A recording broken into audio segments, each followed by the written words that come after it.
মদিনাতে যদি কোনোদিন যান, বাবে জিব্রাইল সেই দরজাটা এখনো আছে, যেই দরজা দিয়ে নবীর কাছে জিব্রাইল আমিন আসছে 22,000 বার। দাহিয়াতুল কালবির সুরত নিয়ে নবীজির কাছে আসতেন। হযরত জিব্রাইল আমিন এসে সালাম দিয়ে বসে গেলেন। মানবের বেশে জিব্রাইল বসে গেলেন।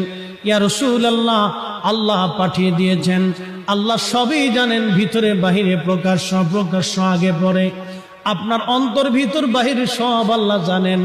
তারপরও আল্লাহ আমাকে পাঠিয়েছেন আপনার কুশল জানার জন্যে। হুজুর গো, আপনি কেমন আছেন দয়া করে বলবেন নি। আল্লাহ নবী ডাক দিলেন, জিব্রাইল হে, আমি অসুস্থ আছি, আমার কাছে ভালো লাগে না। আল্লাহর জিব্রাইল চলে গেলেন। পরের দিন আবার এসে সালাম দিলেন, জিজ্ঞেস করলেন, ইয়া রাসূলুল্লাহ আপনি কেমন আছেন? জিব্রাইলকে নবীজি বলেন, জিব্রাইল রে, আমি তেমন ভালো নাই, শরীর অসুস্থ, আমার ভালো লাগে না, অসুস্থতা আরো বেড়ে গেছে। তৃতীয় দিন জিব্রাইল আমিন আবার আসছে, হুজুর আপনি কেমন আছেন? আল্লাহ জানতে চেয়েছে আপনি কেমন আছেন। জিব্রাইলকে নবী বললেন, আল্লাহকে বলো আমার শরীর ভালো না, আরো অবনতি হয়েছে। চতুর্থ দিন জিব্রাইল একা আসলেন না, মালাকুল মউত আজরাইল আলাইহিস সালামকে নিয়ে আসলেন। আসার পরে দুইজনে সালাম দিয়ে ভিতরে ঢুকলেন। আল্লাহর নবী বললেন, ভাই জিব্রাইল।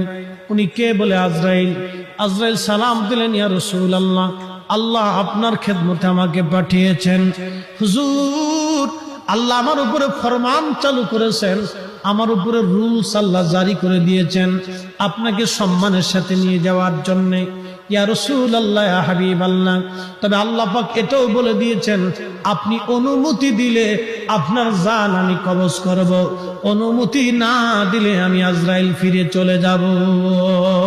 আপনার যতদিন মন চায় ততদিন আপনি দুনিয়ার মধ্যে আপনি উম্মতের মাঝে আপনি থাকবেন।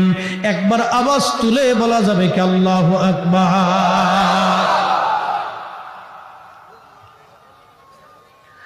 একটু বুঝেন তো। আজরাইল